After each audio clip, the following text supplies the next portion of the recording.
actually do that a lot more than I do now. What, the French joke? No, I talk talking with my hands. Oh. Now I don't do it nearly as much. I don't think it's because I consciously did it less. It's because I realized it's more effort to put my hands up. Are we back? Don't troll us. I see the green thing moving. I see less Wait, humming. you gotta wait for them to come up. Hello, testing 1 2 3. It should be fine. It's good now. I see it good now from one guy. We're good. Well, welcome to the post-league time pre-show with your lovely hosts, me. Where's and him. Josh? Josh wouldn't let this happen. Josh would run production perfectly. Anyways, welcome for people who don't know. Post-league time is a show about analysis, professional game analysis. I used to say LCS analysis show, but I can't say that because we're covering MSI. This is just a competitive league analysis show. Yeah, pretty much I'll eventually just go to calling this a show. So that way I can hit all the broad categories. Anyways. Before we kick things off, the plan for today is we'll do like a small recap of each team in case you guys have missed some games over the course of the event, and then we'll break down the games from today. So we'll do a quick rundown of each team, what they're like, what you can kind of expect out of them, how they've been doing so far, and then we'll cover today. Yeah. Before we do any of that, though, got the pre-show, shoot the shit, talk about CLG Dardark, IMT Smithy. Oh, you looking forward to?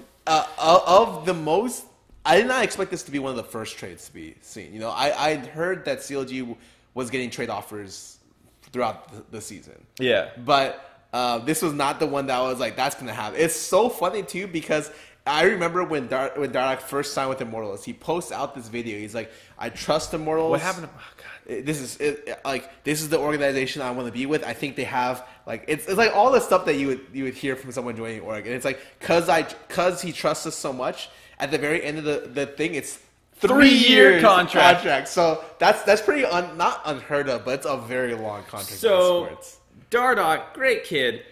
He is very eloquent when he wants to be, and he can say all the right things to make you think he's changed. And then that's not necessarily the case. And I think given the fact that he has now found himself out of Immortals after a single split, I think we can assume he did not change. What's all this on him, dude? You know, maybe Pobelter was the one being toxic. And that's why Pobelter is still with Immortals. Yeah, maybe Immortals went to foster a toxic environment, and Dardock they're like, Dardock, you are too nice. Yeah, exactly. We need more assholes. Bring Smithy in here. I heard that guy's a douche. Yeah, dude, they got Cody, Sun, Olay, Pobelter, and they really need Smithy to just round out the toxicity. Yeah, just old CLG. They're going to get double lift once TSM decides to stick with Turtle. Saint Vicious, they just bring him back. Oh, shit, that old.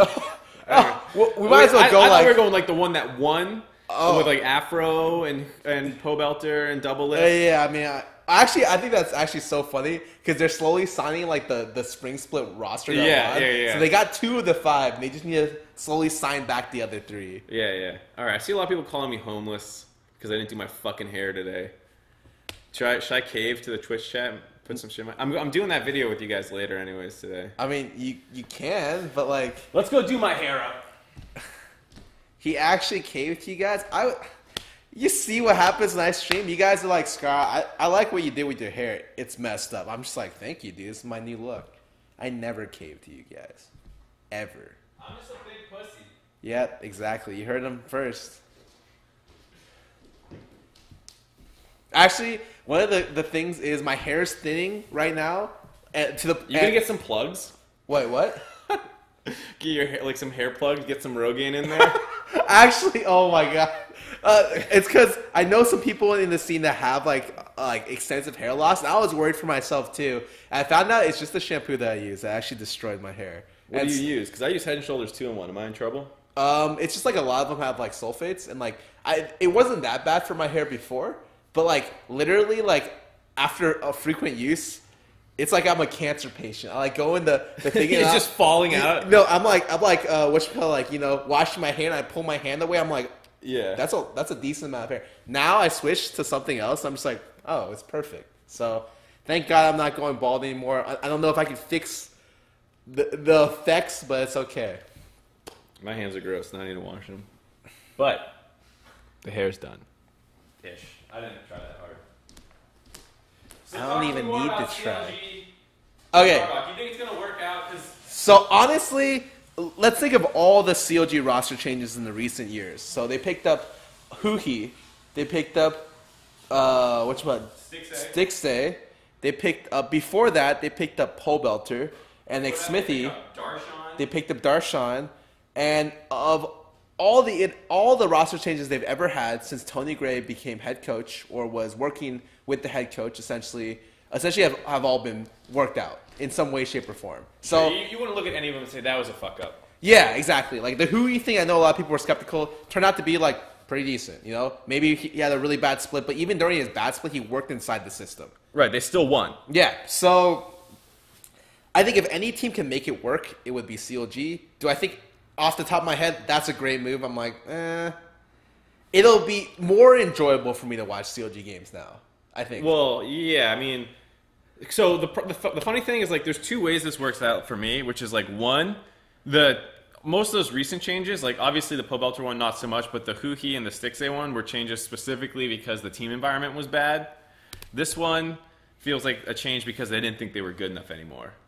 That I agree with. So that's what's scary for me is, like, they've always been, like, the friendship and teamwork and believe yourself team. Now you're having this guy on there who, like, you have videos of him. You have videos of him being like, "You fucking suck. I hate my team." And like, well, if anyone knows how to deal with that, dude, it would be CLG. This is coming from a team that had like, what, they're gonna kick him in the mouth?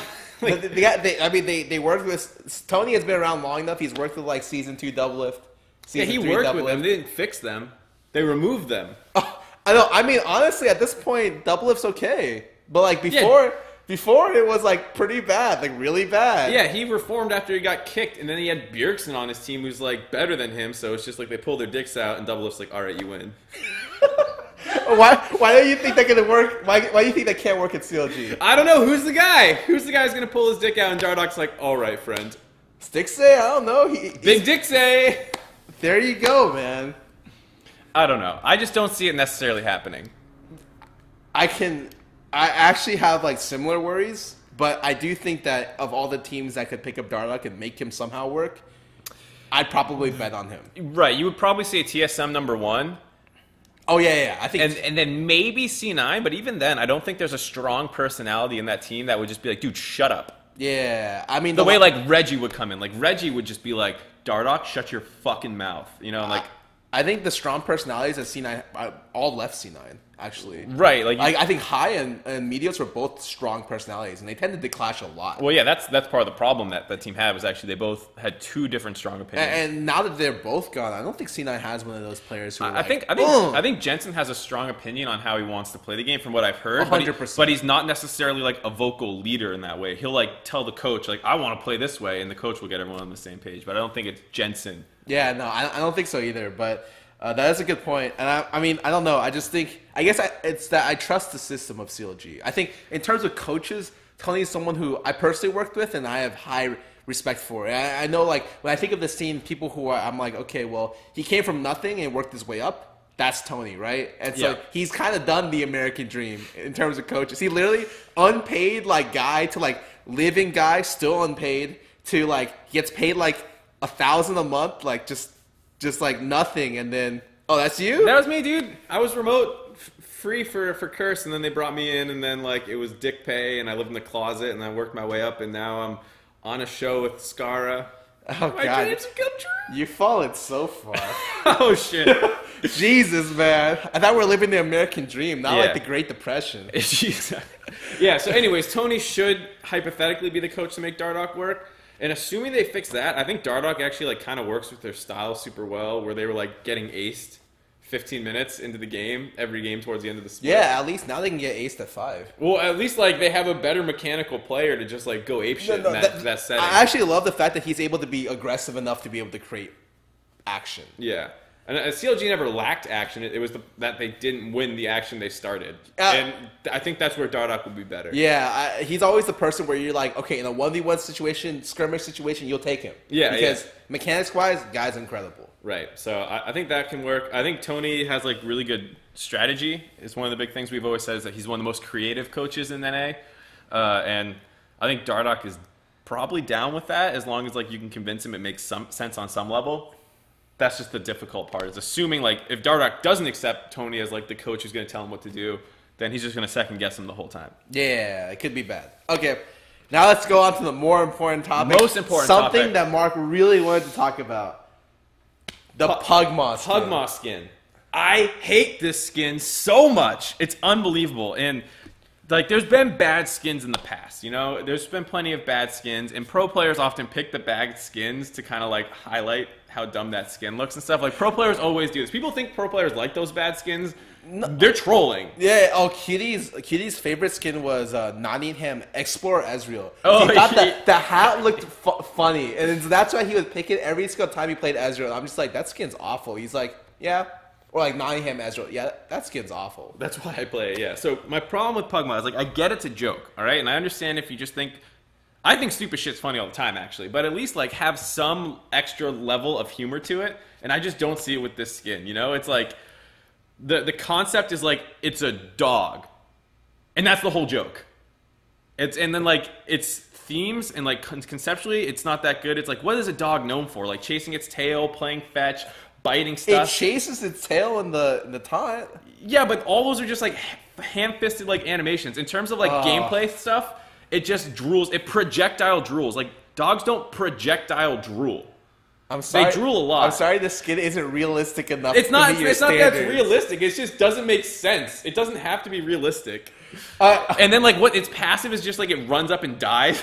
Like, what the fuck is that? Okay.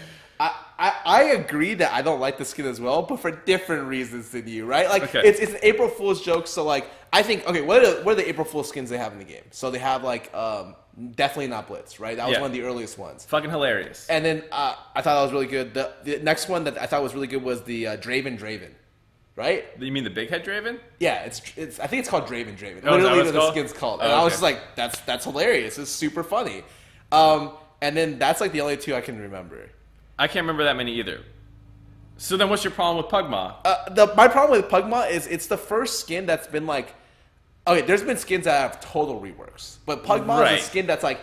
where you change everything. It's almost... you change the model of the skin somewhat. Well, but that's the... So... And it's like, you change it to something that aesthetically looks like it shouldn't be in the game. So I don't care, like, if you take a champion and you make it not look like the champion, but it doesn't look like the thing they were trying to make it look like either. It doesn't look like a fucking dog. Like, its front paws are, like, non-existent. Its back paws have 3 fucking talons for feet.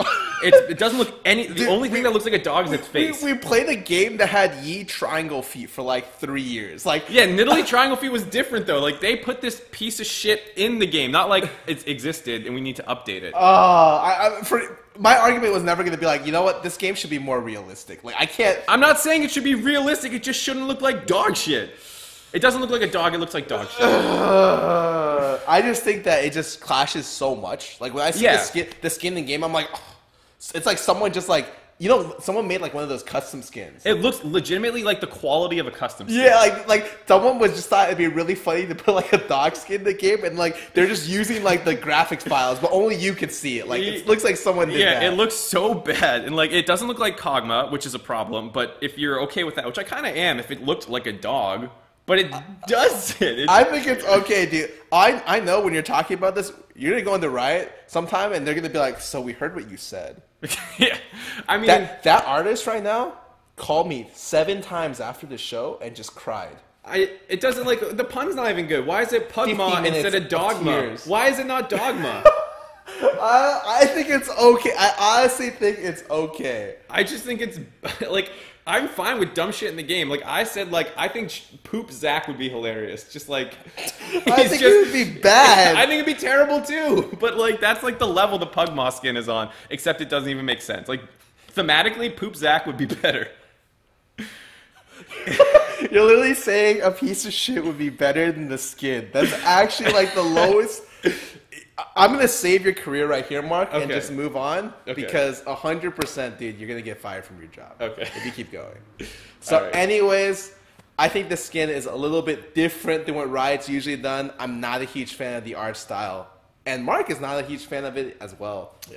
Anyways, let's get into the show. Okay, let's get into the show. So for people who are joining us, this is post-league time.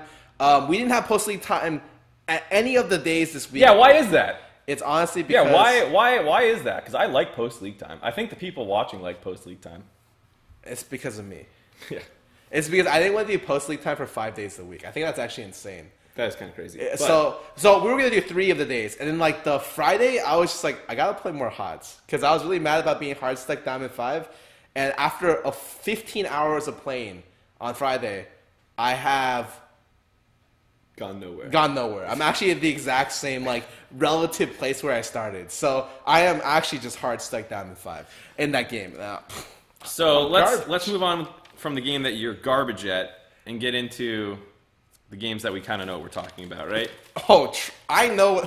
Okay, you're right.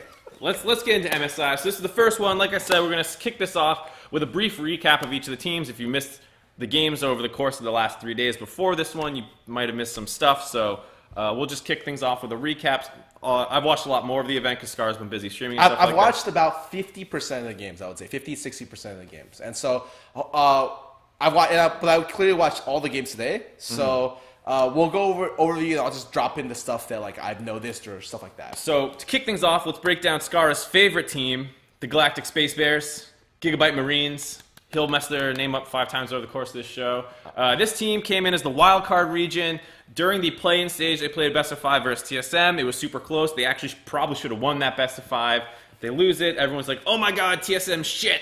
And this team probably isn't that good either. And then they make it to the main event, and they're in the group stage right now, and they actually look pretty good. They are probably one of the best wildcard teams we've ever seen. Did you see the stats? They have gotten 7 first bloods in 7 games. Yeah, Levi is just a complete beast. We'll get into him in a second, but they just play this balls-out, completely insane play style, just go hard as shit, constantly fighting over and over and over, definitely lacking macro game.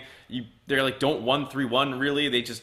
They'll go for picks. They'll group up and go for picks, but for the most part, they're just crazy as hell, especially in the early game. All right, and the best way to describe this team, for people who have watched our analysis of only North America, they're literally international envy. That's how Mark calls it, and I think the exact same way. It's so fun. They have a superstar jungler, a jungler that you could put on any of the other teams and be like, he might work there. You know, he's really good. A jungler that literally gets us the team going every single game with a phenomenal early game.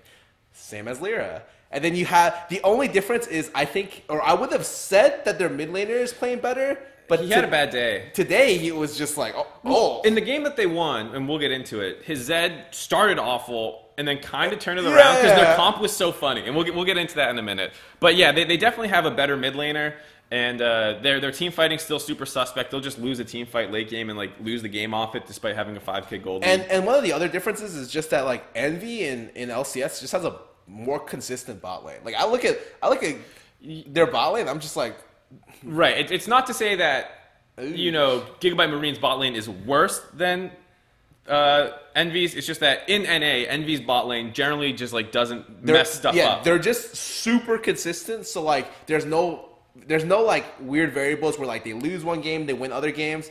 And this time when I'm watching this team, I'm just like, oh, wow, they're 2-0 in lane. They just got solo killed. They have the worst laning stats in the tournament so far. Just Gigabyte Marine's bot lane. They play Ziggs bottom, kind of like Envy as well. Oh, that's actually hilarious. Yeah, they do a bunch of stuff that's like Envy. So just imagine them as international Envy going forward. The next team that we'll talk about, why don't we skip over to Europe? You been watching these guys? The worst thing about this is I can actually catch a lot of G2 games because they just can't close. Well, it's not that they can't close. They don't die. G2 has like the worst early games ever in this tournament. They're constantly losing their early games super fucking hard. And then like they just hold on. They're just holding on. And then somehow, 40 minutes in, they win a team fight. Yeah, there was one exception.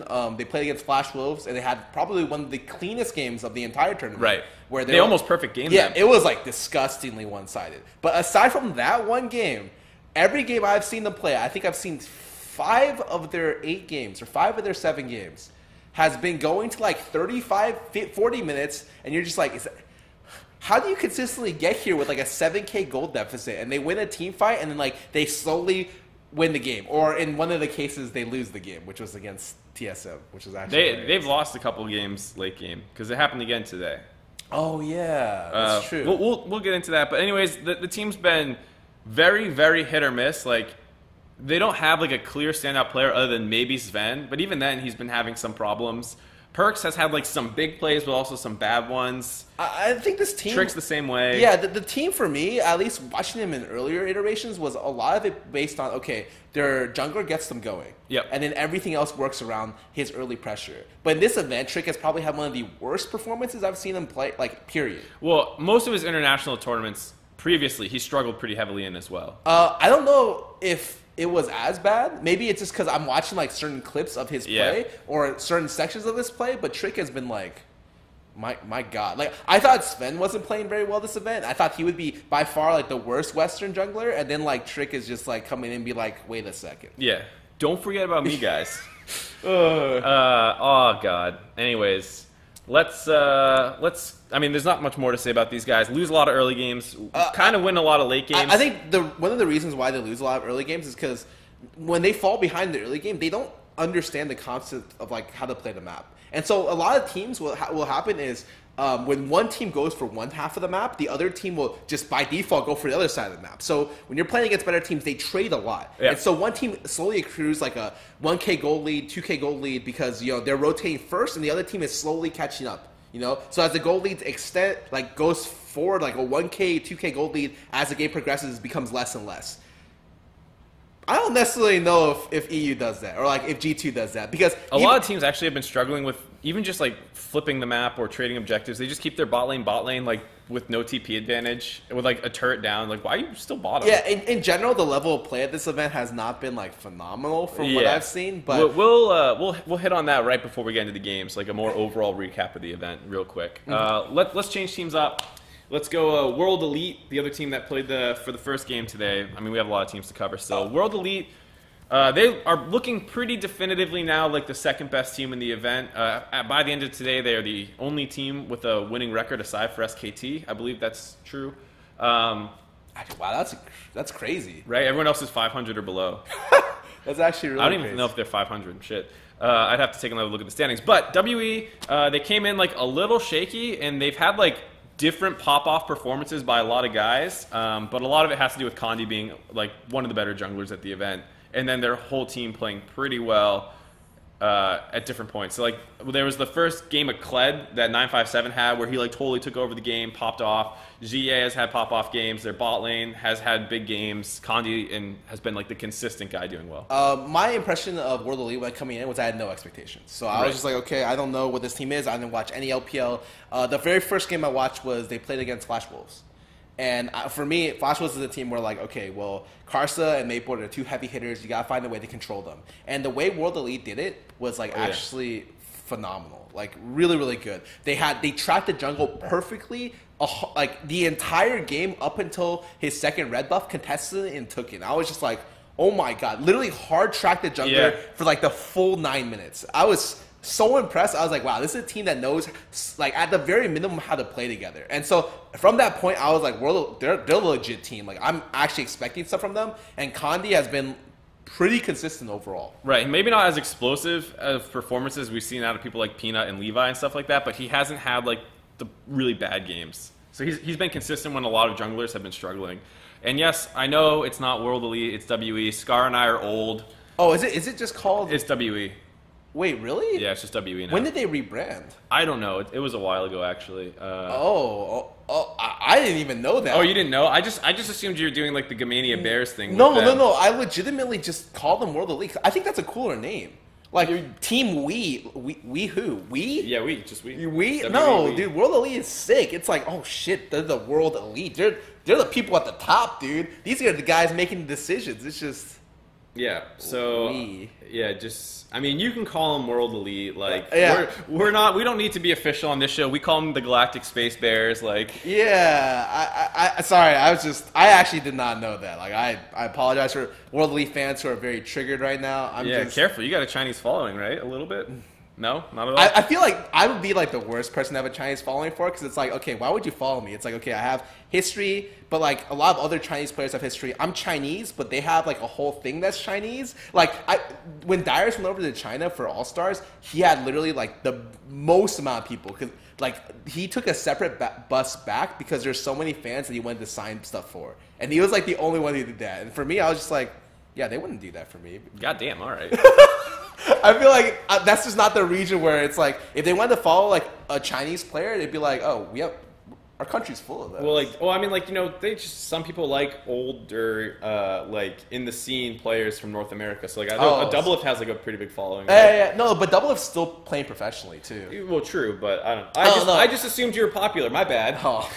Let me swiftly correct you on that. Very swiftly. All right, we'll move on. Sensitive subject. We'll go to Flash Wolves now. I'm saving the best 2 teams for last. Oh, okay. So I see. So Flash Wolves coming into the event, we're hyped up as the clear number 2 team. If anyone's gonna beat SKT, it's these guys, and they did it today. The only problem is they kind of look like shit otherwise. Oh my god. They're super, super inconsistent. This team was supposed to have like the best early game. Everyone's like, they're going to crush people in the early game. ᵐᵉ, Maple are going to go nuts.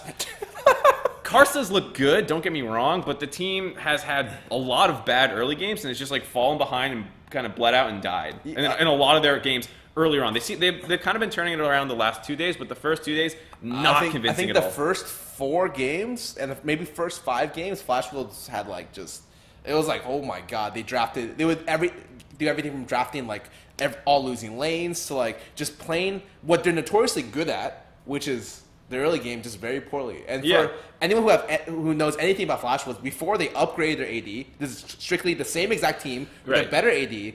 They had one of the best international like early games of all the teams, and that's just not necessarily. It's not happening right now. Exactly. And the weird thing is like, yeah, everyone's like, oh yeah, Betty's an upgrade over NL. Betty still does not look good. So I think this is funny because that doesn't necessarily mean that NL would be looking better. Right. I'm not saying that, but it's just like people were like, that problem that they used to have, it's gone now, and it's like. Betty still kind of sucks. I will say, though, about Flash Wolves, the games that they do win, or like what they do really, really well, is I've noticed is they're really good at putting down deep vision.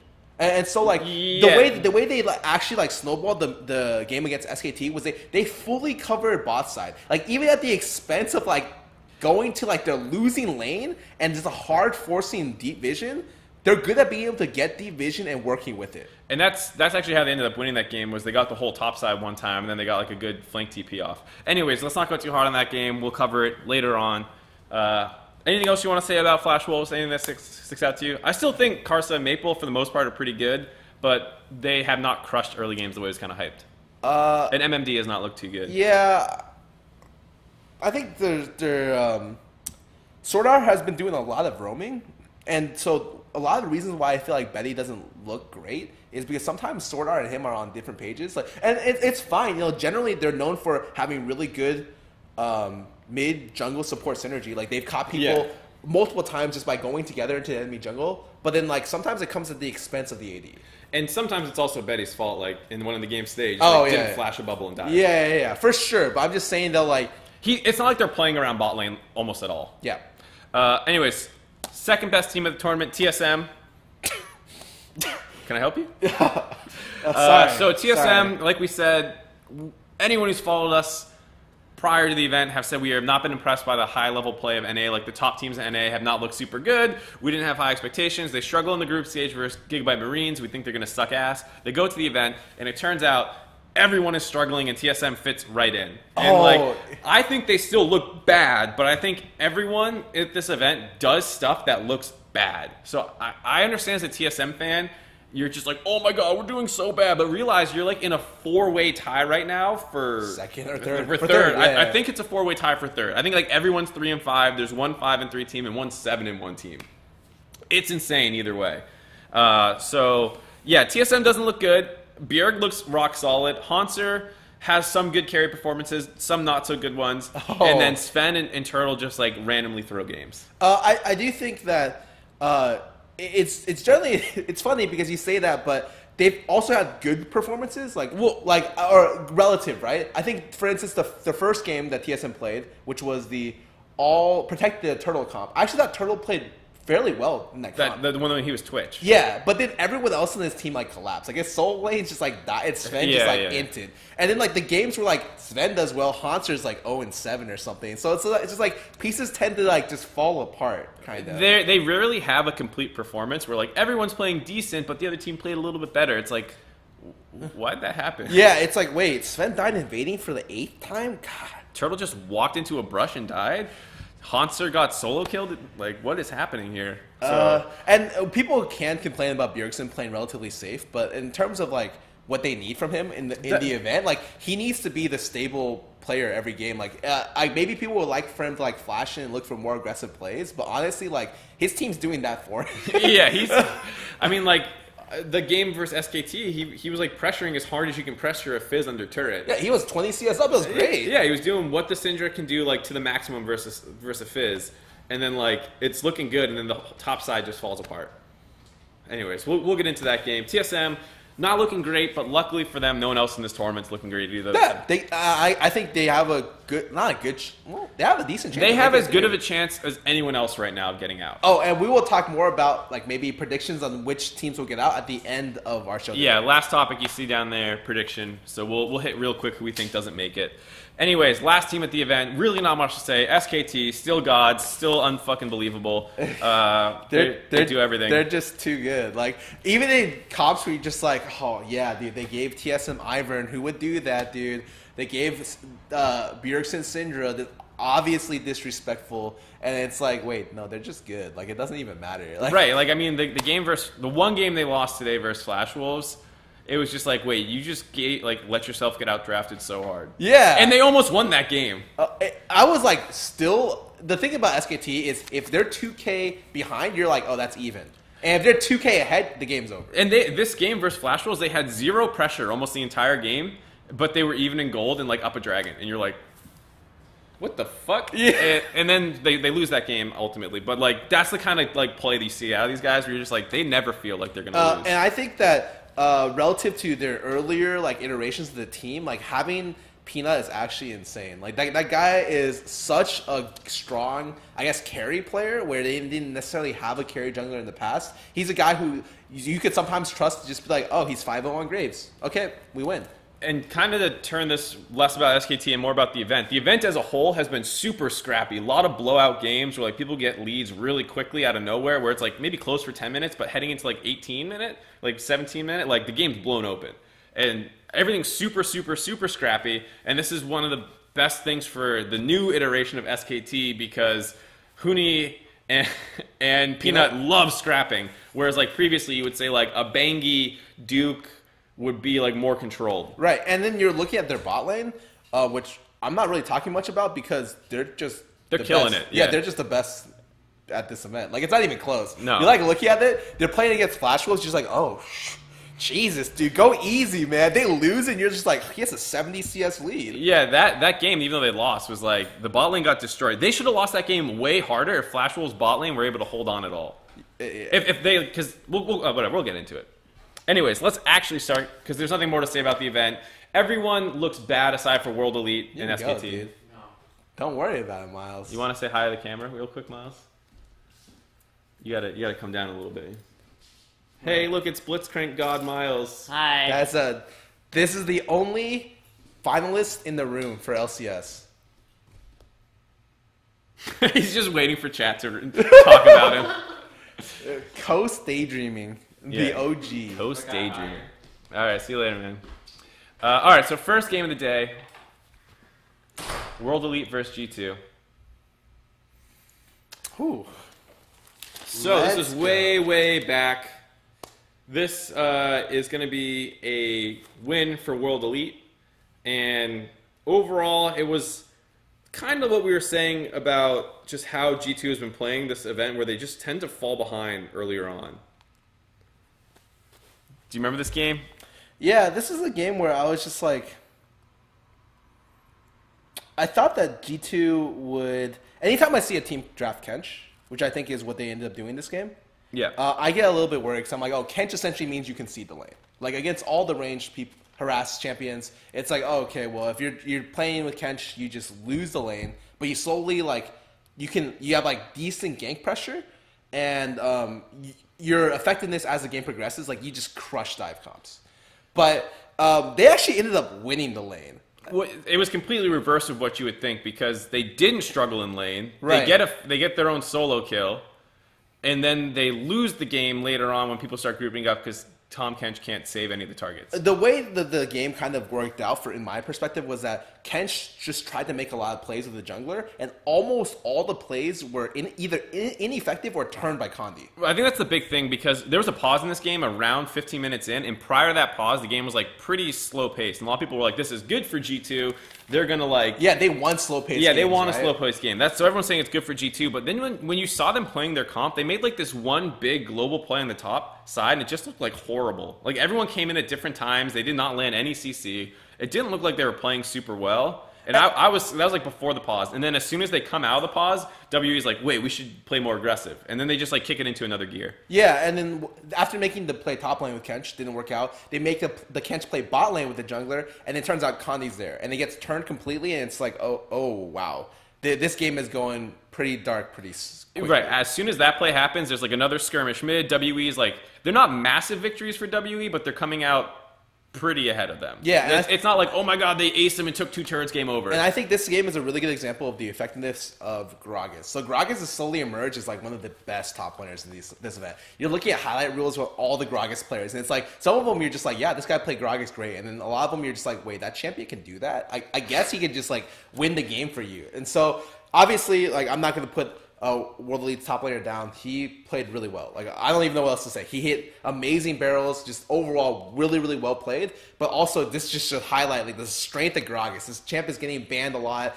He's up there with like Galio and Kled as like the top 3 top laners at the event. I was gonna say, so the 2 tanks that have really emerged is, like you said, the Galio and the Gragas. The nice thing about Gragas is he doesn't need any help in the way that like Galio can have trouble impacting the game if the rest of the team isn't like setting him up. Whereas Galio can kind of just, or Gragas can just do his own shit. Like he can just insect somebody. He can just win you the game. Yeah, he will always be effective at any point during the game because he always threatens you in some way, shape, or form. Right. Whereas Galio's like, well, I need someone to go in so my ult does something to like put me in a position, because he can have trouble getting into a fight. Whereas like Gragas is just nasty, and he like doesn't lose lanes really. Has wave clear, just magic damage, everything you want in the tank top. Generally, I thought World Elite like played this game really well, and the reason why I thought they played well is because they never like hard overextended during the phases where like G2 could punish them. And a good example is like the mid situation where like, okay, well, G2's initiation actually sucks. It's like Varus ulti and that's it. Yeah. And so once that's down, like they can't do anything. And if you're behind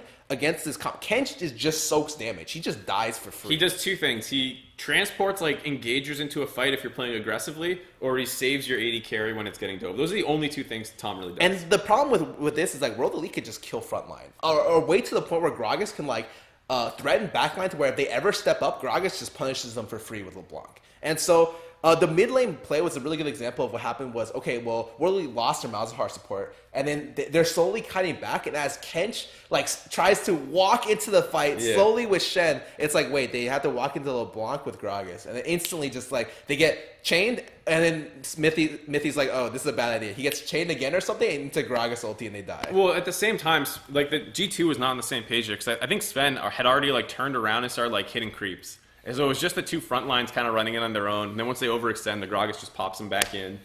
Yeah. But no, like I agree with you, but I also thought that like World Elite for the most part never really overextended too hard with their comp, and I think that's like the only way you could hard lose against Kench, like overdiving the champion. Well, I thought a great example of that too was like their Baron play, because a lot of teams have been doing really risky 50-50 Barons and have not looked super good around it, other than like maybe SKT. And then like everyone has a good Baron play every now and then, but World Elite had a couple today that were pretty good. So this one today was really good, where they were like skirmishing, and I think this was the one where like they back off the Baron, the other team thinks they're not going to be there, and then they just go back and take it without recall. Like they fake their recalls and then just go back to Baron. So World Elite playing pretty good. And maybe that's Flash Wolves who did that. I think I'm thinking of Flash Wolves Baron play. Flash Wolves had a nasty Baron play too. I think it was Flash Wolves. I'm crazy. No, but just generally, just this game was World Elite played to their win condition well and played around the enemy team comp very well. Yeah. To the point where like once they did get the lead, there's nothing the enemy team can do unless they hit like the nastiest Varus ulti into like Shen combo of their lives. They weren't going to be able to get anything. Yeah. Anyways, this game pretty much a bunch of skirmishes after the pause all went World Elite's way, and then they got a lead. Anything else you got to say for this game? No, it's pretty straightforward. Like this pretty much cemented like, okay, well, Condi's really good. Yeah. and 957's super good as well. Alrighty, moving on to game 2, TSM versus Galactic Space Bears, Space Marines. Okay, this game happened in the way that I did not expect it to happen, which was TSM's bot lane ended up winning the lane, carrying the game. That's generally what my thoughts on this game. And or I should say they won bot lane and they played around the bot lane advantage very well. And where they rotated like mid and top and were able to secure their lead, and eventually like they just overpowered them with raw like advantages. Yeah. I don't know if you necessarily did you see something different? Well, I thought Haunter played really well in Renekton. He had a lot of like good engages for damage and stuff like that. But just like this felt a lot more like a game to me. Like Gigabyte Marine should have just won off the level 1 play and then the re-gank on bot lane. So what happens is they have Lulu Kate, and like Lulu Kate plays by queuing the wave, not interacting with your bot lane, shoving faster than anyone else can, and then harassing you under turret and hitting your turret. And so that means you have to play up in the lane a lot. Like you have to play really, really aggressive. Not necessarily in terms of how you're trading, but like you need to shove to use the picks well. And level 1, TSM has this really weird level 1 because Gigabyte Marines had been starting Sweeper on their mid laner to try and clear a ward at the start of every level 1. So TSM has this weird group up where they want to contest them clearing a ward maybe, and instead it's just Biofrost standing way too far forward and just gets caught out and dies. And loses his flash too. And then 3 or 4 minutes into game, Lulu Caitlyn doing their thing, pushed up, except now your Lulu has no flash, so Graves just takes a blast cone over the wall and comes over and gets like another free kill. And you're like, oh my god, this is over for TSM's bot lane. Lulu Kate probably can't keep pushing up this way. It should be over. And then like as Gigabyte Marines are trying to get the minion wave into the turret, Slay, who is legitimately the worst AD carry probably at this event, walks too far forward and just dies. Yeah. And gives a kill back. And then from then on, Biofrost and Wild Turtle play well. They get like a double kill later on in the game, but it's like it should never have happened. Gigabyte Marine should have won the bot lane. I 100% agree with you, which is why I rate Gigabyte Marine's bot lane really poorly. Yeah, I think they're the worst at the event, hands down. Yeah, I mean, I can't. After I saw what happened this game, they single-handedly lost them the game because after look at how much resources they invested to keep Turtle off his champions. Like they didn't ban Lee. Yep. They didn't ban Syndra. They literally let everyone else but Turtle essentially play whatever they wanted, except for the Ivern ban. And even Kate is like fine. Like, why would you ban Ezreal? No, it's because they saw how safe he was on Ezreal, and so they want him to miss position. But Kate's pretty safe too. I mean, in terms of like the 2 safest they don't know that yet, you know, and so they're trying to eliminate options for Turtle to be able to be safe. Like that's a lot of teams' win conditions right now are like Turtle will miss position. But I feel like you don't need to force it. Like, why ban the Ashe? If Ashe is less safe than Lulu and Ezreal and Kate. I am not disagreeing with you. Yeah, okay. I'm just saying that's their strategy. Yeah. And so they invested so much to be able to keep down the bot lane, and they lose it after getting like a huge lead. There's nothing else to say. Like they just after this happened, Caitlyn. What did Caitlyn do? She does whatever Lulu does. Rotates mid, rotates top. And they try to do a lot of skirmishy plays around mid lane. But the thing about the other team, which actually works really well into Lulu, is that if you try to be aggressive against Lulu, you're gonna get punished. And especially if the Lulu's ahead. And the Lulu got like a double kill. So as you're roaming around with Caitlyn and Lulu, it's one of the hardest duos to dive, just in general. I thought Bjerg played pretty well too. I didn't think he wasn't like picking up a ton of kills, but he had a lot of really good stuns and setups and like burst out on people. There was like that Optimus chase play on the top side where like Caitlyn ended up getting the kill, but Bjergsen did all the work. Yeah. There were a lot of kind of situations like that. Same with Haunter where like he would go in and get a lot of chunk down. There was that mid skirmish where he has like the huge 4-man damage because Lulu gets a 4-man knockup. Right, and then of course like everyone knows the highlight play of him killing the block in the top lane afterwards. But I thought they played well. Like even Haunter in lane phase was up like 20 This is probably one of the few times you would say everything kind of worked out for TSM. The level 1 was super suspect. And then, like, the early bot laning stuff. But once they turned it around, there wasn't really anyone doing something where you're like, oh, God, TSM. Yeah. Like, they mostly figured it out this game. And to be fair, like, Gigabyte Marines came in exactly how you thought they would. Levi did a level 2 gank on mid lane with red buff. And it was just like, oh, my God, is this going to work? Yeah. And then Sven just turned it. And it's like, oh, well. Well, Levi messed up there. That was one of the few times Levi played it pretty bad, where like he tries to flash the Syndra Q, still takes the damage, and ends up in turret range, so he takes a turret shot. Oh, well, he wanted to try the flash to get in position to auto from the right side of the tower. Yeah. But he didn't even get in range to auto, so it was just like a terrible It was like literally the worst possible situation where you still take Syndra damage, you take turret aggro, but you can't follow up correctly. And honestly, the mark for me that I know, or what I suspect that Levi's a good jungler is that after he flubbed this, right? He's he fine. literally went bot lane, just forced the correct play, and then got his team back into the game. Yeah. So Levi's still pretty legit. I think he actually had a pretty good scoreline at the end of this. But TSM, like you said, they started making a lot of good plays.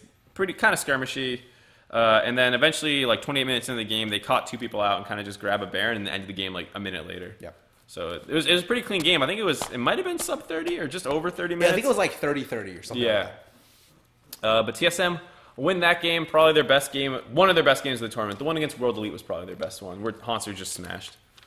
Yeah, but he got like the hardest camp of his life. Yeah, that was... he got legit a hard-ass camp.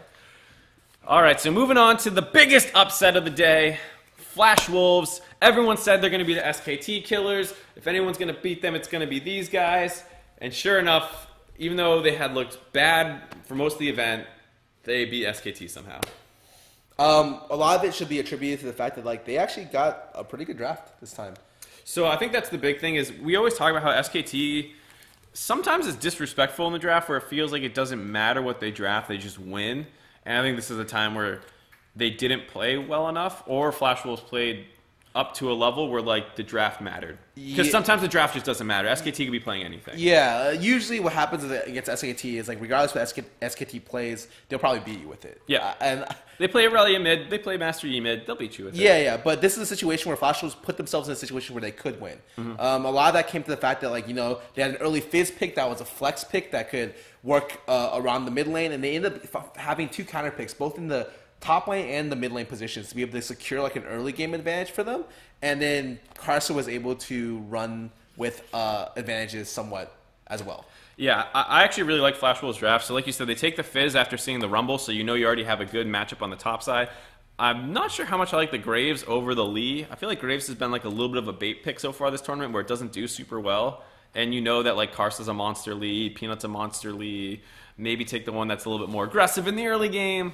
But they go with the Graves pick, not that bad. And then the Nami is like, okay.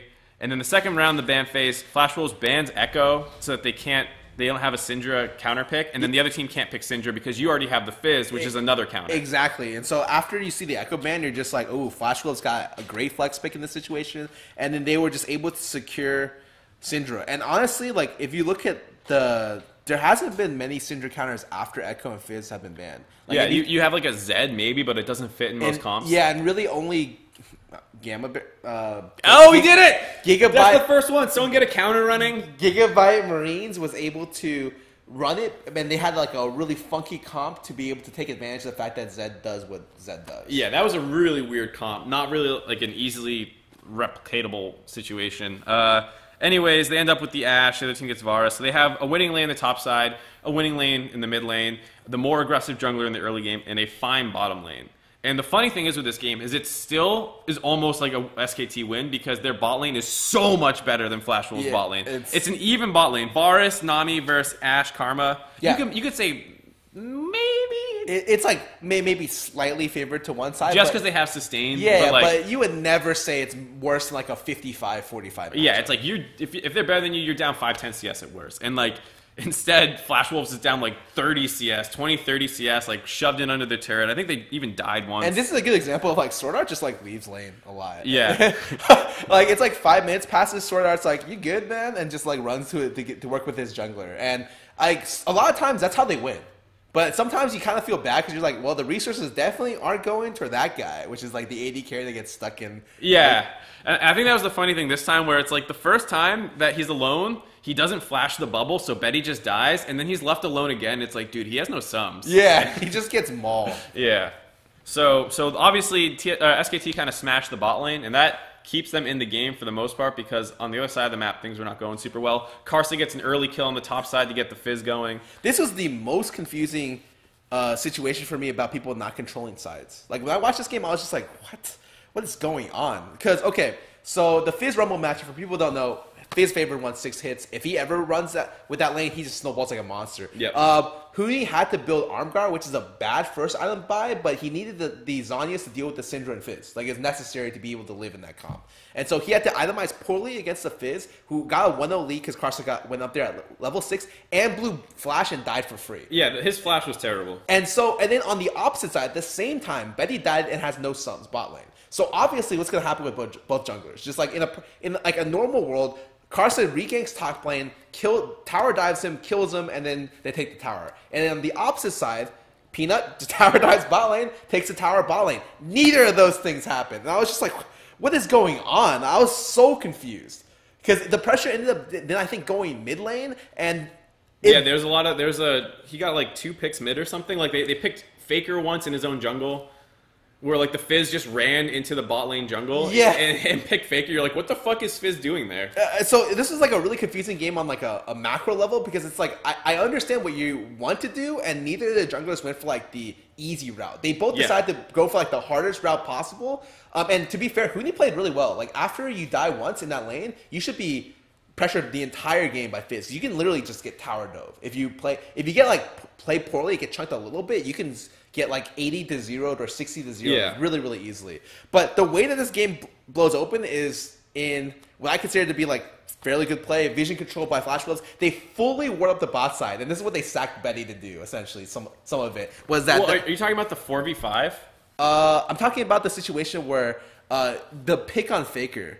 after he gets blue buff, the lead up to that situation was essentially they had full vision control bot side, which is strange to me because it's like, well, I mean, you're winning top side and they're winning bot side super hard. Yeah. So you being able to get deep vision on this side is crazy. But they were able to do it, and after the conversion onto the top lane, TP's in, finds a pick on Faker after like an extended or like a situation where he was looking for stuff, and that's how they kind of blow up in the mid game.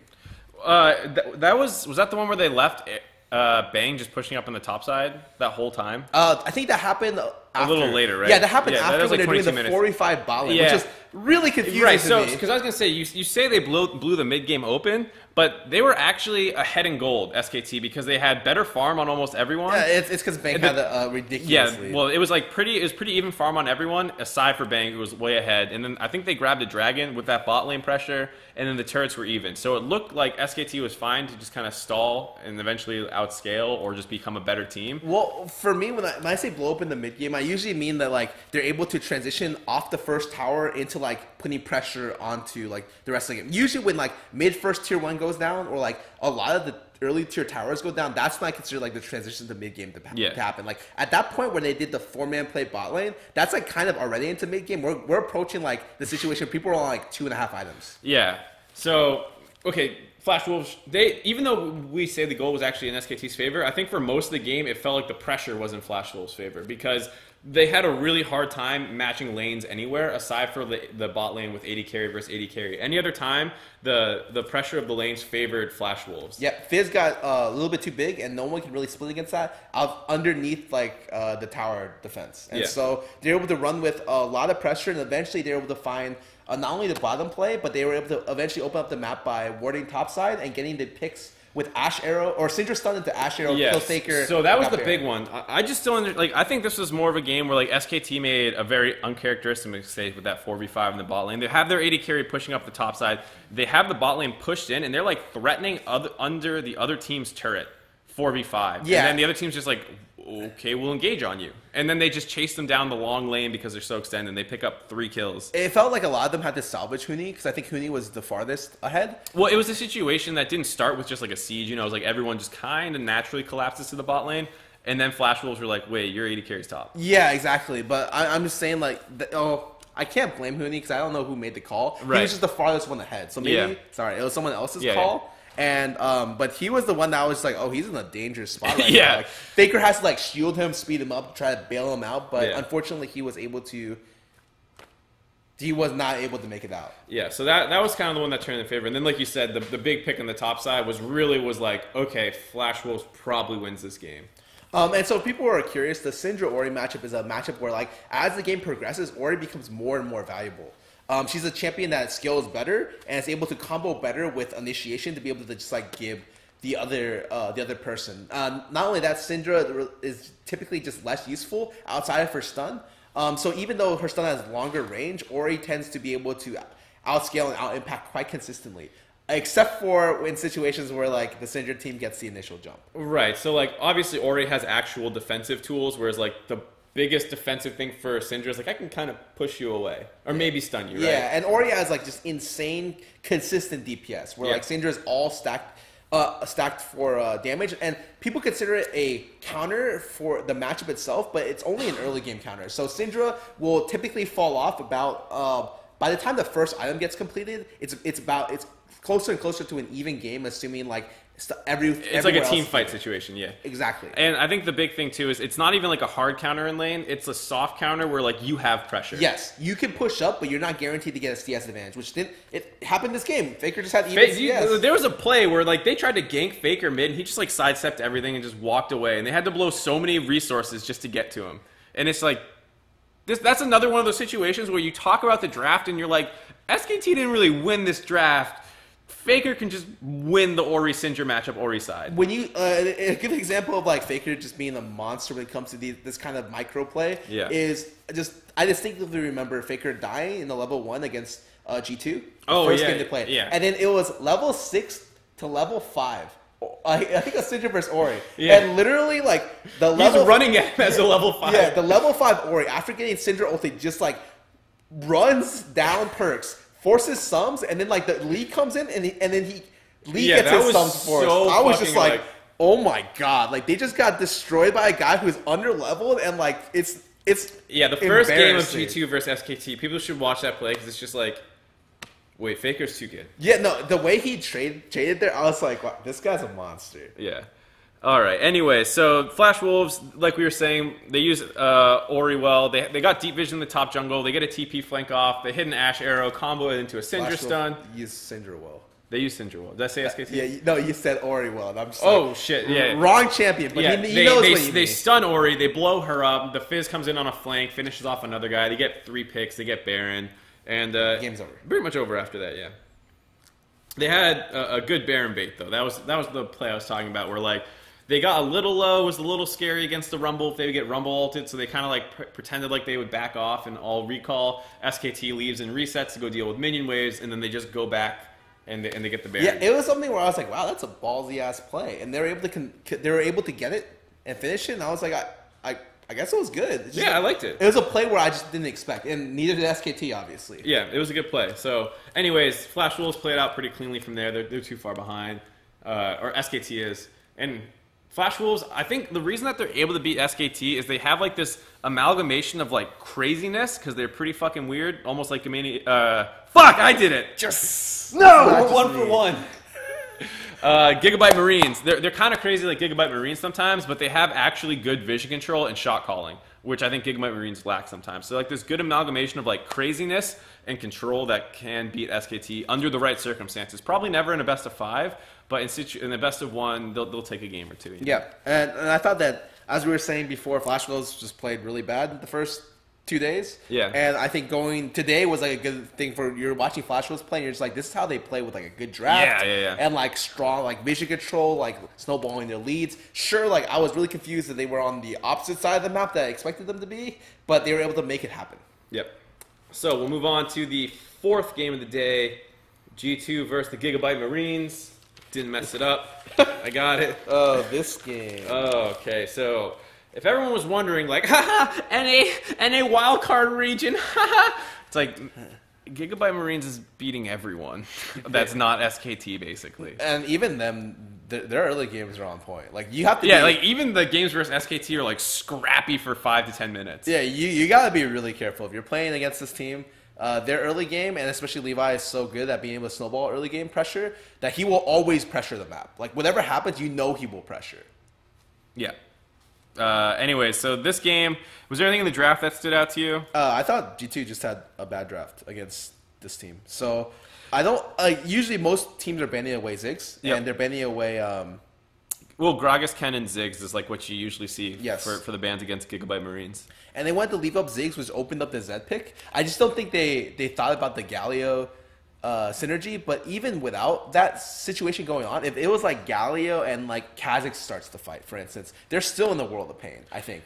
So there's two things. Like, on the one hand, I understand why you leave up the Ziggs, because you can beat it. Ashe Ziggs was beating that lane for a fairly large portion of the laning phase. And so if you're like, well, just give him it, we'll beat the lane, that's fine. But the problem comes in like mid and late game where Gigabyte Marines plays with the Zig pick super, super well, and you're not used to playing against a team that actually uses Zig that way. The thing that I'm worried about is that G2 has not been making like clean early game plays to be able to punish a Ziggs comp effectively. So like the thing about Ziggs is like he's really solid once you get to items. Well, but, yeah, like, he got his Morello Nomicon game, like it's over. You can't mess with him exactly. anymore. But like this is a champion which should lose lane because he's just really hard to play into most matchups, especially with all the ADs rushing lifesteal. So it's like you can't really poke out ADs anymore. Yeah. Unless it's like Caitlyn, which doesn't rush Bork first. You just have to deal with an AD that always is in lane and kind of threatens you all the time.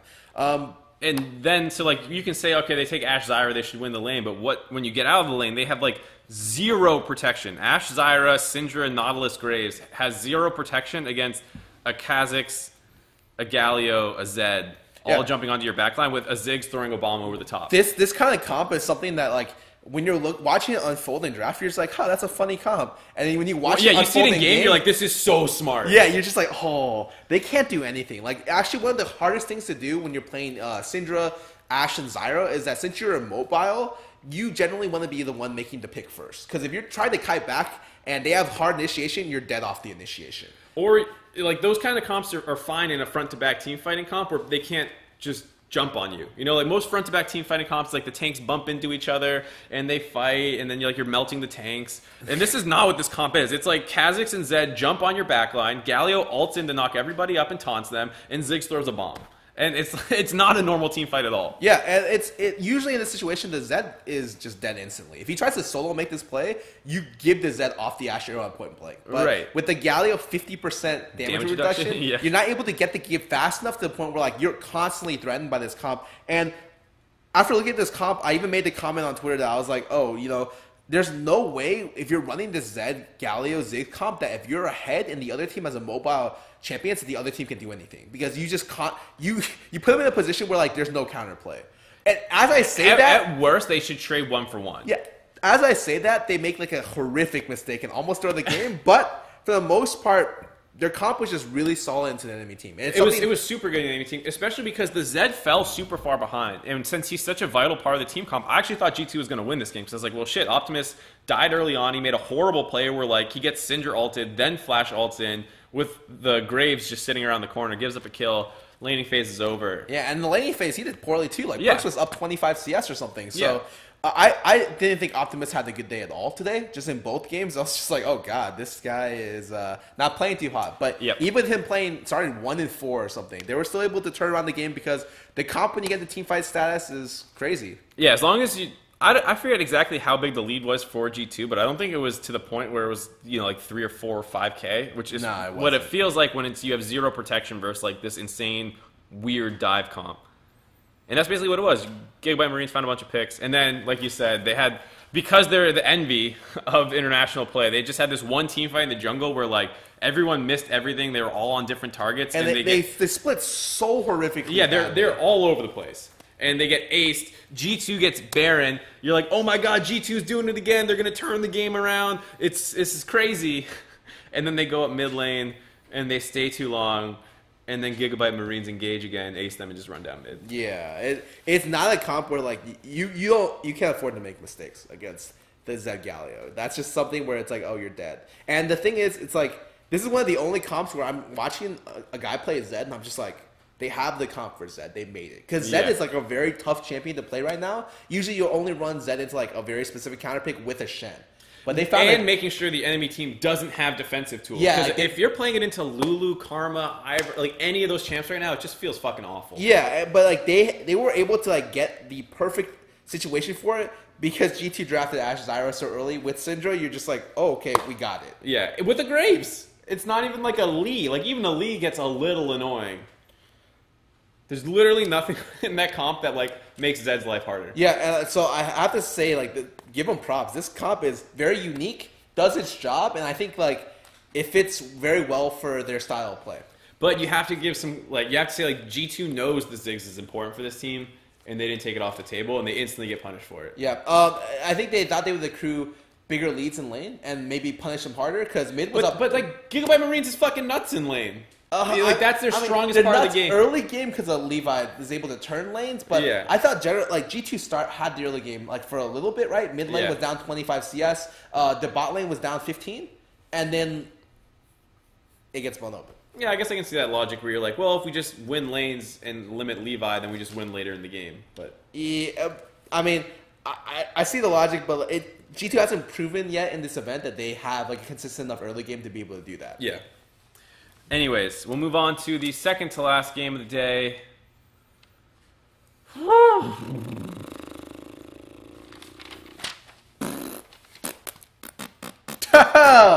I turned my page and I look at it. I'm like, oh, this game. Yeah, you have like 4 notes. I have like 5 lines, and one of them reads solo kill top. So okay, that's the big one. So TSM versus SKT. So this is a game where we're going in, and I already am like a little bit like, okay, you're like TSM's gonna lose. Yeah, no, 100%. I thought there was a chance that TSM could win, but then Flash was beat them. So like I just assumed like in the back scene, the behind the scenes, it's essentially like Coma takes out his belt in between the games and starts whipping them. Well, so that's what I thought they were gonna come out and like kind of destroy TSM, and they did. Don't get me wrong, but like TSM got a draft that I really like for them. Oh, I love TSM's draft. I thought their draft was great for them. I was surprised SKT gave it to them. I'm like, wow, you gave Sven, one of their most inconsistent players, one of his best champions. Yep. You gave their mid laner, their biggest comfort champion, their team. He's literally been playing Cinder for like the last like 2 months straight. And you give up the Karma with the Lulu ban, so you give up the best support by far right now. And you still focus. I think they banned Ezreal. Yeah, they did. So, but you give Turtle Caitlyn, which again, great in lane, does great. And so one of the parts where Bang and Wolf could like smash them in lane, they gave away like one of the best laning 2v2s. And with all that said and done, it was going okay for them. It was like the first 10 minutes, I was actually pretty impressed by TSM. Bjergsen was playing the lane like as good as you could ever hope to play it. He was pushing in Faker, had him chunked under his turret the whole time, letting Ivern have free roam of the enemy team's jungle. He chunked him out, 20 CS lead. Monsters kind of doing all right. Bot lane's a little shaky. They were getting traded on pretty heavily, but they were doing okay. Yeah, and that's kind of what you want. Like, if we're down 10, 15 CS, that's okay, because you're against Wolf and Bang, and you're not going to be able to get better than that, for the most part. And top lane, because it's a Cole, I'm just like, okay, so it's Kennen with Cole, it's fine. You know, he's kind of like going to spike around his first completed Bork item and then take over the lane. That's what I think. Yeah, I admit, I do not know the Kennen Galio matchup. It was a good flex pick there to take the Fizz and flex it mid once they picked the Syndra for the side of SKT. And then I just didn't know Kennen Galio went that way, or I don't even know if it does go that way. I don't think it goes that way. I don't think it's supposed to either. Like I think generally it's the Kennen dodges more Qs, and so in between the Q cooldown he's able to lifesteal more and more health back. But it just and chunk out the Galio. Exactly. But it so happened that Huni was able to find consistent Qs from range, which is difficult because it's like a really dodgeable ability, skill shot. Well, yeah, so here's the thing. He didn't have a big lead before Galio. Huni got to the 3 Doran power spike, which is like such a weird power spike to talk about right now in the top lane anyways. But Galio in particular just like insta-clears backline with 3 Doran's rings, and then he becomes a monster. And he got to that point, and that's when he really started like destroying Haunter in lane. But you would have thought Haunter should have a bigger lead before then. Maybe. I'm not sure about the matchup itself either. Generally, I just think that Kennen beats all tanks early, and generally should beat all tanks, period. Yeah. But the more and more I see of this Kennen AD pick, the more fragile I think it is. Because if it ever gets set behind... someone gets their Sunfire cape right away. Yeah, this champion is legit useless. Like I prefer that. Darshan said it best on Twitter. He's like, if you're behind this champion, you're just like a worse version of Teemo. And I'm just like, he's right. Like you can't do anything because your ulti. If you're ulting as like an AD, you're gonna get popped, and your ulti won't do any damage. And while you're ulting, you can't auto attack if you're E'ing in. Yeah. And so it's just like, I'm not a huge fan of this pick, especially if it falls behind. And essentially, the story the story for this game for me goes: Hauntzer gets solo kill top. Hauntzer gets solo kill top. They start losing the top side of the map because of that. TSM goes, let's force a bot play. And SKT's like, we see your bot play coming. We're going to cut that play off, and we're going to instantly win the game. Yeah, so they pick ᵐᵉᵐᵉ on the way down, and it looks still okay, you know. TSM has 4 pushing down top, but then Huni's pushing down bot. Huni's top lane, and so they're 4v3 under tower. And what does SKT do? They win the 4v3. Yeah. Holy sh! As soon as they, not only did they win the 4v3, they 3-0 the 4v3. Yeah. And I'm just like, oh my god, they lose. As soon as I see this, ᵐᵉᵐᵉ gets picked on the rotation before the play starts. They lose first tower top lane, and Fizz gets like 2-0-1. I'm just like, oh, this game is over. This is the play where H just decided. Yeah, game's over. Like, you thought maybe if TSM made like a big play, they can get a lead and they can flash wolves them and like play clean with the lead. But this play was just like nail in the coffin, not going to happen. And the entire time, the rest of the game, the most suspense for me was whether like how. Oh yeah, I saw this. This is so good. If Redemption would heal Hauntzer before he died to him. And to be fair, it did once. More often than not, it did. No, it was for the most part the Redemptions were saving Hauntzer. Yeah, it was twice. And that it didn't come in time. Yeah, and no, it was twice that it did, and I think like twice that it didn't. No, I feel like it was way more. I thought Sven played well this game for keeping Hauntzer alive when he's getting dicked by Huni. Oh, I mean, I actually thought this game Sven actually played well, like straight up. Yes, I thought Sven was good. I thought ᵐᵉᵐᵉ was good. I even thought the bot lane was fine. It was just like Hauntzer got shit on, and then SKT is a way better team. Yep. So this is like a good example of like, okay, they pressure the Kennen, and the Kennen can't do anything. Actually, the Galio walks on them, and it's disgusting. The Kennen actually just can't do anything. Yeah, he threw like 4 autos, like got a stun off, and the Galio's full health. And you're like, what? And in the meantime, the Kennen's half health because he took like a Q. Auto Q. Yeah, maybe not even the auto, just the Q. So this game's basically over. Yeah. SKT just smashes them at this point. It's a disgustingly one-sided game. I legit just like, there's no analysis to be made once it gets to. Oh, it did have the robot casters. Did you notice that? All the generic white guys malfunctioned? No. That's what you. That was my tweet. Yeah, that was my. God. So like, for all the Riot casters are just like 6'2" white guys plus pastry time, and even their analyst, their main analyst right here, is like 6'2" white guy. And that's like what I think, like, I'm the affirmative action working. Like, they like Riot call me, they don't care what like my analysis. They're just like, let's just get someone who's not white on the table so no one can say we're racist. And so like they put me on, and like me and Pastry Time are like the only people that are below 6 feet. Dash is shorter. Oh yeah, but I mean like as a commentator. But yeah, right. Dash I mean like shorter. The closest next is probably Riv, who I think is like 5'10". He's like not even short. He's just like an average height guy. Anyways. All their software kind of bugged out for a second there. I actually wasn't listening on the thing. I like muted the volume for most of the games today. I was just watching. Yeah, it was actually, the audio was super weird for that. Oh well. That's it for this game. We'll move on to the next one. Nothing more to say. Last game of the day, Scarra was falling asleep for. Needed a Red Bull. I needed a Red Bull to wake me up, dude. Because it was such a bait and switch. It was like super aggressive. It was like 9 kills in the first 15 mints or something. Yeah, I think it was 7-2, 7-3. 6-3, yeah. And then there was 15 minutes where 0 action happens, and you're just like, Flash Wolves, dude, you got this. You got to do something. You're winning. You're getting there, dude. You got this. And it's like 7-3, and then the gold lead's even, and you're like, this entire comp I looked at, I was like, wow. Usually you never pick Pugmaw without shields because if you're in any even game state or behind, if you're behind, the Pugmaw doesn't live past 3 seconds in the team fight. Especially not against what Flash Wolves should have. Yeah, which Flash Wolves had like 3, like I think they had Shen plus Diver. They had Shen plus Kha'Zix, Ahri, Tahm Kench, and Ashe. So like if you want to end up on top of a Pugmaw, you're going to end up on top of a Pugmaw. Like the Pugmaw should be dead instantly in like similar situations, like neutral positions. It's only when the team is really far ahead that they can initiate first and the Pugmaw just walks up, you know? Yeah. But this is a really strange game to me because it felt like the Flash Wolves never got an initiation. They never found the look they needed to blow open the game with a comp that should be able to do that. And they had a couple close ones, but for the most part, WE reacted really well anytime and were able to peel for like the few times that they did get onto the Pugmaw. He usually actually didn't die at the start of the fight. Yeah, and which is surprising because this is not a protected Pugmaw. Like Pugmaw, usually when you're running Pugmaw, you need a shield champion. Like I think Mark said you need one of 4 champions: Ori, Lulu, Karma, Ivern. And if you don't have one of those 4 champions, you probably shouldn't be playing Pugmaw because he's immobile. He needs to sit still to auto attack, and he scales well, but has like a really bad lane. Yeah.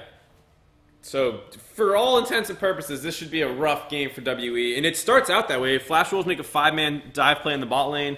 Ends up being a 2-for-1. There's like another skirmish that wins really... Flash Wolves wins really hard. So like we were saying, 15 minutes into the game, it's 7-3. They have CS deficits for the most part, so it's still like close game, but it's in Flash Wolves' favor. I actually... This game plus the SKT game just made me look at it, and I was just like, wow, they're really good at pressuring bot side from the blue side. Yeah. And like, because they understand how to get deep vision on the side, they know how to pressure in the bot side, and maybe it's just that they don't know how to do anything else. But they're actually just really good at working it, and that's how they get their leads. Or got their leads this game and the SKT game. Well, so I think that's the big reason why coming into the event, everyone was like, Flash Wolves, #2 team. Look how they take over the early game. Blah! And then, like, they failed to do that for the first 2 days. They're starting to do it better now, but they're not so much better than the other teams here that, like, off 1 or 2 good plays, the game's over. The way it was probably the case in their own region, where you make this play once or twice, and the game's over. Which is the problem with, like, all the wildcard teams, too. Or wildcard regions, was, like, the best team in their region. They're used to having 5K gold leads. These guys smash. Yeah, and then you don't do that on the international stage. On the international stage, you're lucky to get, like, a 1K gold lead against SKT. Like, if you get a 1K gold lead... Wow, you pushed them to the limit. You did good today, man. Like, you go get yourself a chocolate bar. Teams going out for ice cream. Everyone did good. And then that just doesn't happen. Here, Flash Wolves, yeah, they make some dive plays. They have like a 1,002 gold lead. They're down CS.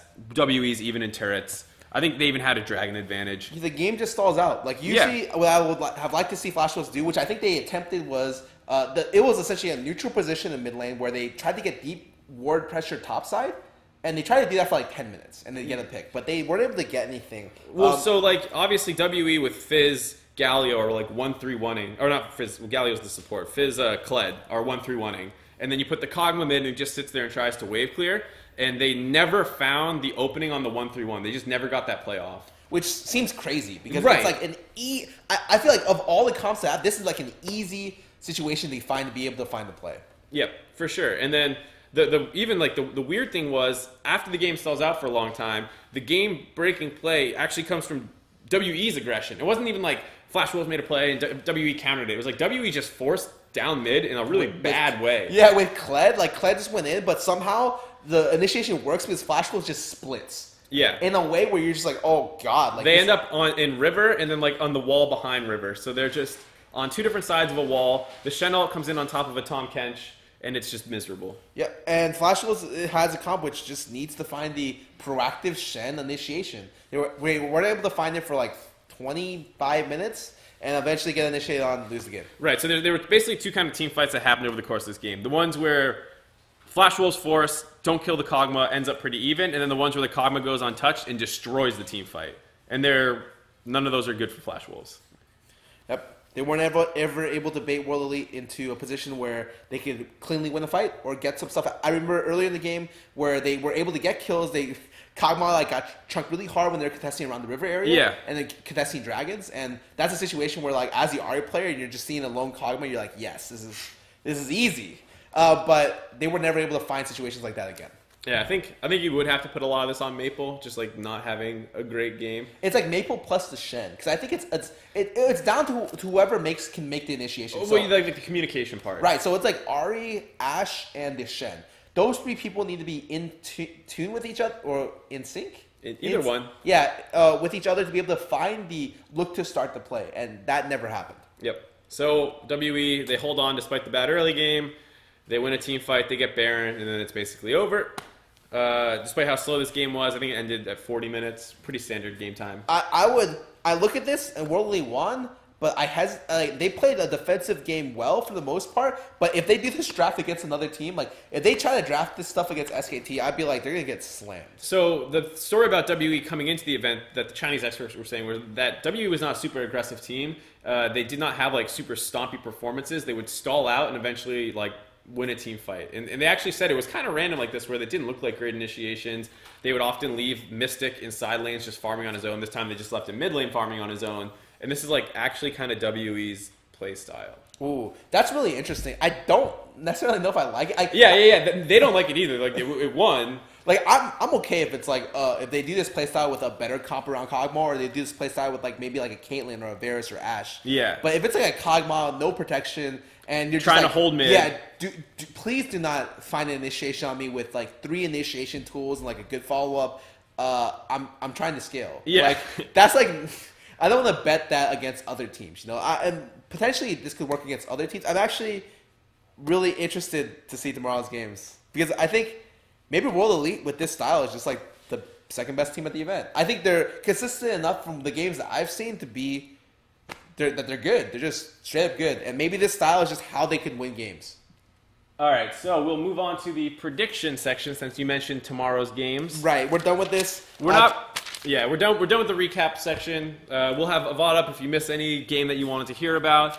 And now we're not going to predict every game tomorrow. What we're going to predict is who doesn't make it out. Right. So rather than trying to predict 6 individual games, the best thing that we could say is let's just predict the 2 teams who don't make it out. So obviously it's important to know who's playing who, because if someone has to play SKT still, you mark that down kind of as a loss. Yeah, and that's just because SKT is that good. Like, right. Even if it's Flash was playing SKT again, you're just like they're gonna lose anyways. Like they're the only team where you would maybe give like a 50% chance to, if that. Where everyone else you would give like a 30% or less. Yeah. So off the very top, I look to the right on the screen. I see it. The first game of the day is G2 versus SKT. So that is going to be that's not going to be pretty for G2, in my opinion. Yeah. Which makes me worried for Europe as a whole going into the last day, because they don't have a great record. Like don't they have the worst record? Well, they're tied with like 4 other teams for the worst record. Oh, right. So there's a 4-way tie at the very bottom. It's NA, G2, It's just NA. I mean, that's what I call them, dude. Yeah, dude. And then you got Gigabyte Marines and what am I saying? What was the last one? Oh, it's everyone but China and SKT. What is the last team I'm forgetting? I wasn't listening to what you were saying. There's one team I am forgetting with this. Do you know what it is? Did you say G2, Gigabyte Marines, TSM? Yes. What's the last team? Flash Wolves. Flash Wolves. Oh, okay, wow. We're not very smart. Wow. Okay, I think for me, Flash Wolves have improved throughout the event, and they're looking pretty good. I just want to see their strength of schedule so I can talk about them. But right now, can you read the strength of schedule, or I need to blow this up more? For me, you need to blow it up more. All right, we can just do that. Yeah. Okay, so I think that G2's gonna have a hard time. Right. So you see G2, they're playing SKT. Mark that down as a loss, right? Yes. You see them playing TSM. That's pretty much 50-50. Yep. That's the thing you would say about most of the bottom matchups is they're basically 50-50. TSM versus Flash Wolves, 50-50. Flash Wolves versus Gigabyte Marines, 50-50. Like, all these are basically 50-50. What do you think about Gigabyte Marines as the weeks have progressed? Do you think that all their games are 50-50s as well? I think they're still likely the worst team, but they have one of the biggest strengths. So whereas like a lot of teams, like what's TSM really good at right now? You're like, you're not bad. Then that's like what you put down as their strength. Usually their biggest strength is their ability to hold objectives. But like that's not necessarily been the case, because usually what happens is like before it even gets to that point, before it gets to dragon control, which TSM is actually pretty good at. Something's gone wrong. Yeah, something's gone like horrifically wrong. Right, and that's what you'd say. You're like, well, what's G2 good at? It's like if it goes to 40 minutes and the other team does a bad team fight, they win. Yes. So like most people don't have just like really clear strengths, whereas while I think Gigabyte Marines is actually one of the worst teams, they at least do something really well all the time, which is they win early games. Yes. I'm a little bit worried for TSM tomorrow because I think Flash Wolves have been doing better throughout the week.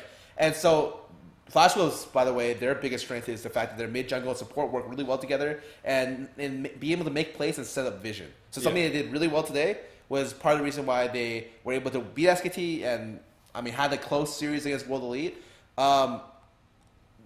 God, is that all 50-50? Who do you think has the least, like, the two teams that aren't going to make it? Well, so I might start the other way and say I think Flash Wolves have maybe the easiest day, where they have TSM and Gigabyte Marines. And while these games are still very much coin flip games, I would say like those are the teams you want to fight. It's neither of the top two teams, and it's maybe two of the weaker teams that you're kind of tied with right now. Yeah, so essentially any team that gets SKT, the two teams that get SKT are out of luck. Which, fortunately enough for World Elite, is that they're already good for the most part. Yes.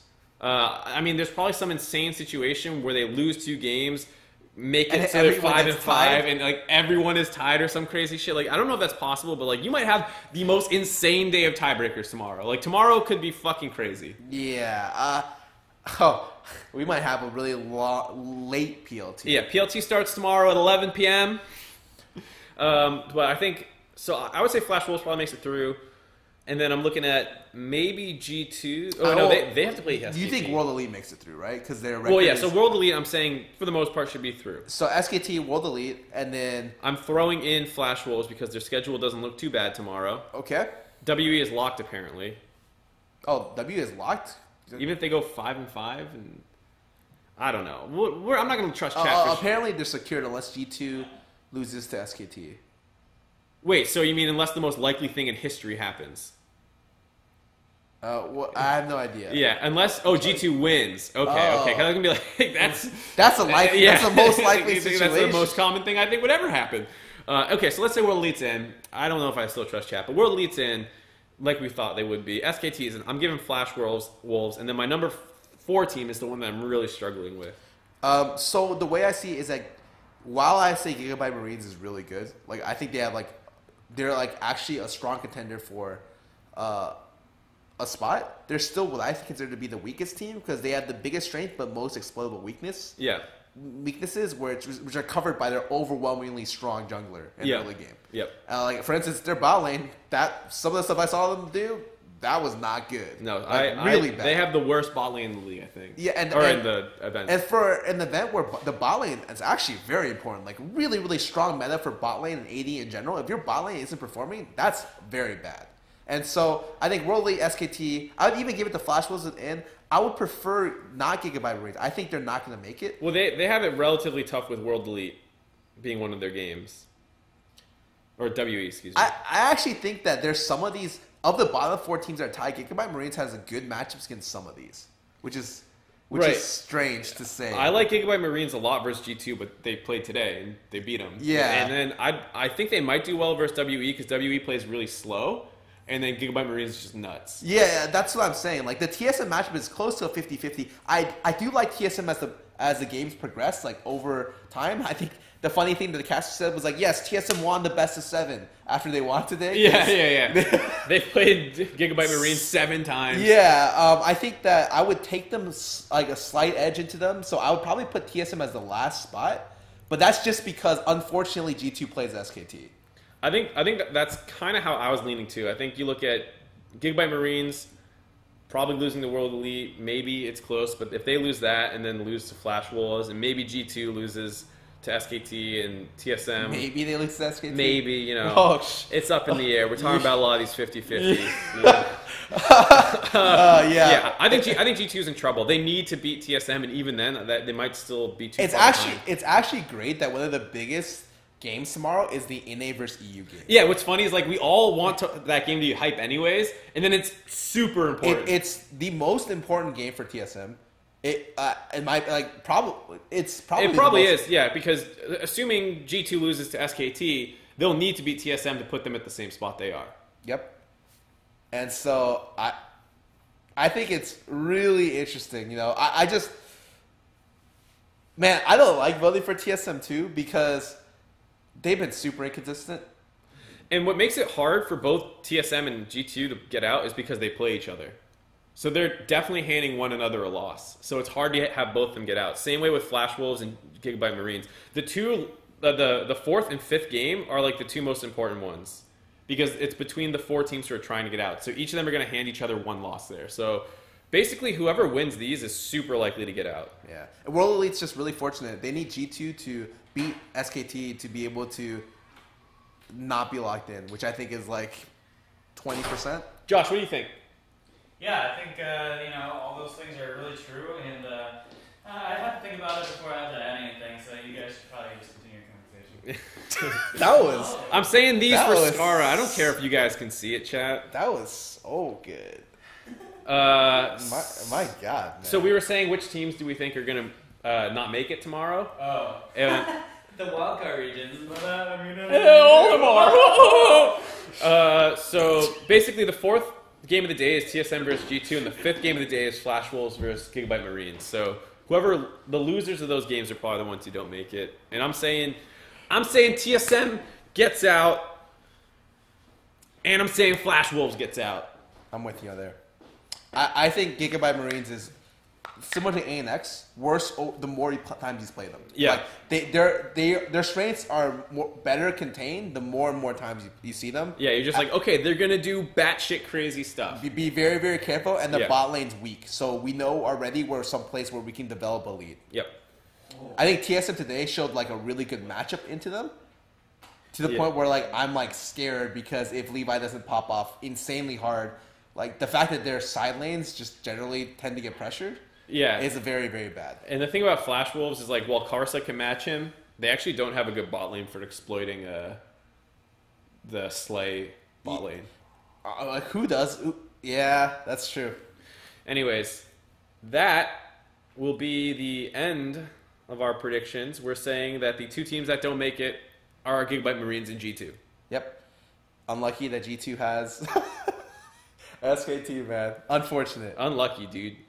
But we could easily be wrong because everyone has been saying that today is this tournament's insane. Yeah, I think going to last day, it's really nice that not everything's already easily available. Like this is a complete opposite of the playing stage, right? Where everything was already known by like I think the second day. Yeah, the second day, like the second day, like fourth game of both days. One was like, it was brutal.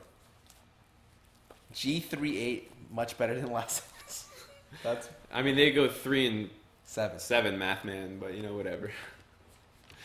All right. Yeah, TSM gets 2 tries and G2 gets 1. That's a way to think about it because it's the same thing where like one of the other teams is going to lose a game for sure. Mm-hmm. So, they just get 2 coin flips, man. The G2 can click heads. I don't know. We'll see. The coin flip against SKT is the rigged coin. Yeah, it's just like wait, there's 2 heads. I can't. SKT's on both sides.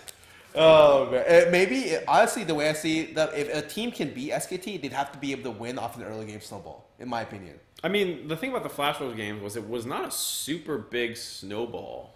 I think at least they had an even lane where they had winning lanes, and so they had early game pressure, and they were able to run with it after like the getting pressure and getting division out. And the lane that SKT was winning was kind of like artificial, where it's just like our players are better. It wasn't like the draft really lent itself to winning that way. And the worst thing is like when I see a team like G2, I'm just like they haven't impressed with their early game throughout the event. Like they have the worst time I think of being able to contest SKT. If we were going for like fluke wins tomorrow, that would be the one where I'm just like. 20% or less, 10% or less. G2's game plan is like, hope they mess up late game. And it's like, you're playing SKT. That's not going to happen. You're not getting the late game. Yeah, so that's going to do it for our coverage of PLT today. We'll be back tomorrow to kind of recap the end of the group stage of MSI. What to look forward to a little bit in the bracket stage because we'll know the matchups then. Yep. For anyone who doesn't know, we have a new YouTube, which I cannot recall off the top of my head because it doesn't have the specific YouTube tag yet. We're waiting the 30 days before we can